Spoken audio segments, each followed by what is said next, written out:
नमस्कार दोस्तों, मैं काजल।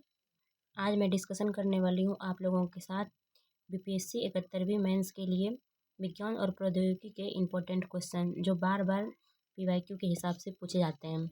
आगे बढ़ने से पहले मैं आप लोगों को बता दूँ कि मैंने बीपीएससी में 3 बार मेंस लिखा है, 67वीं, 69वीं और 70वीं में, और 71वीं में भी मैं मेंस लिखने वाली हूँ। तो इसके बिहाफ पर मैं आपको बता सकती हूँ कि साइंस एंड टेक के लिए कौन कौन से क्वेश्चन इंपॉर्टेंट इस बार हो सकते हैं, जो शॉर्ट या फिर लॉन्ग क्वेश्चन में आ सकते हैं। तो आइए देखते हैं। आप देख सकते हैं कि 70वीं बीपीएससी में पूछा गया है साइबर क्राइम क्या है। साइबर क्राइम के विभिन्न प्रकार लिखिए तथा बताइए कैसे इसके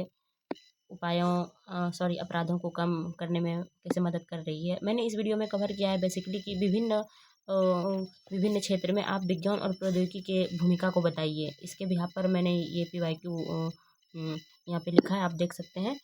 जैसे कि साइबर क्राइम में, उसके बाद आप देख सकते हैं डीएनए फिंगरप्रिंटिंग में तकनीकी की भूमिका। फिर आप देख सकते हैं प्रौद्योगिकी वरदान है या अभिशाप है।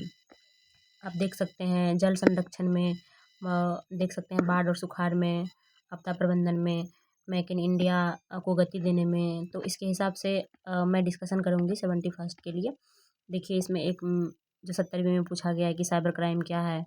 तो आप बता सकते हैं कि साइबर क्राइम वह अपराध है जिसमें कंप्यूटर, इंटरनेट, मोबाइल नेटवर्क या किसी भी डिजिटल प्रणाली से अपराध किया जाता है उसे। उसके बाद आप देख सकते हैं इसमें कहा गया है कि विभिन्न प्रकार बताइए इसके। तो आप विभिन्न प्रकार में बता सकते हैं कि हैकिंग और अनाधिकृत पहुंच, या फिर फिशिंग और ऑनलाइन धोखाधड़ी, या फिर पहचान की चोरी, या साइबर आतंकवाद, या राज्य प्रायोजित हमले, डेटा चोरी, या फिर मालवेयर या रैंसमवेयर। ये सब इसके विभिन्न प्रकार हो गए हैं। फिर यहाँ पे देखिए पूछा गया है कि प्रौद्योगिकी कैसे इस अपराधों को निपटने में मदद कर रही है। तो आप इसमें बता सकते हैं कि आर्टिफिशियल इंटेलिजेंस और मशीन लर्निंग के द्वारा संदिग्ध गतिविधियों को पहचानने में सहायता मिल रही है। उसके बाद आप बता सकते हैं कि ब्लॉकचेन तकनीकी सुरक्षित और पारदर्शी लेन-देन के लिए सुनिश्चित करती है। फिर आप बता सकते हैं कि encryption, firewall, multi factor authentication और बायोमेट्रिक सुरक्षा डेटा संरक्षण को मजबूत बनाते हुए साइबर क्राइम रोका जा सकता है।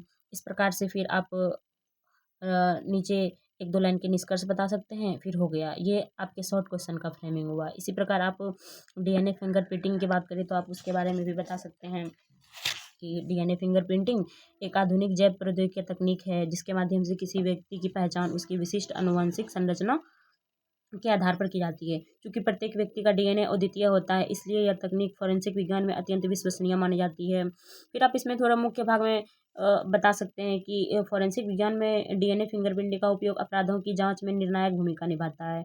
अपराध स्थल से प्राप्त जैविक साक्ष्य जैसे कि रक्त, बाल, लार या त्वचा कोशिकाएं, ये सब नमूने संदिग्ध व्यक्ति के डीएनए से मैच कराया जाता है। इससे हत्या, बलात्कार और आतंकवाद जैसे गंभीर अपराधों में अपराधी की सटीक पहचान भी संभव होती है। इस प्रकार इससे पितृत्व, मातृत्व निर्धारण, लापता व्यक्तियों की पहचान, या प्राकृतिक आपदाओं या फिर सामूहिक दुर्घटनाओं में मृतकों की पहचान, ये सब आप मुख्य भाग में दे सकते हैं। फिर आगे की बात करें तो आप एक लाइन में ये बता सकते हैं कि न्यायालय में इसे एक मजबूत वैज्ञानिक साक्ष्य के रूप में स्वीकार किया गया है। फिर आप कंक्लूड कर सकते हैं निष्कर्ष में कि इस प्रकार डीएनए फिंगरप्रिंटिंग ने फोरेंसिक विज्ञान को सटीकता, विश्वसनीयता और न्यायिक प्रभावशीलता को आपराधिक न्याय प्रणाली को सुदृढ़ बनाने में महत्वपूर्ण भूमिका निभाया है। इसी प्रकार आप देख सकते हैं ड्रोन में विज्ञान और प्रौद्योगिकी की भूमिका। तो आप इसमें दिखा सकते हैं थोड़ा सा इंट्रो का पार्ट।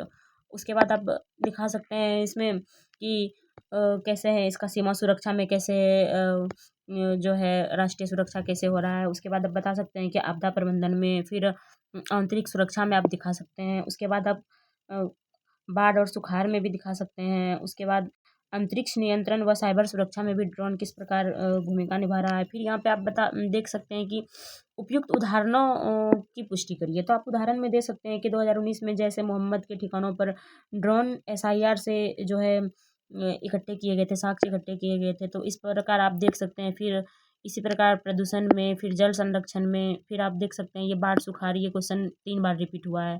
मेक इन इंडिया को गति देने में, फिर जल प्रबंधन में विज्ञान प्रौद्योगिकी की भूमिका बेसिकली 3 बार रिपीटेड हुए हैं। तो इस बार चांस है आने के। फिर आप इसमें देख सकते हैं मैंने कुछ संभावित क्वेश्चन भी इसमें ऐड किए हैं।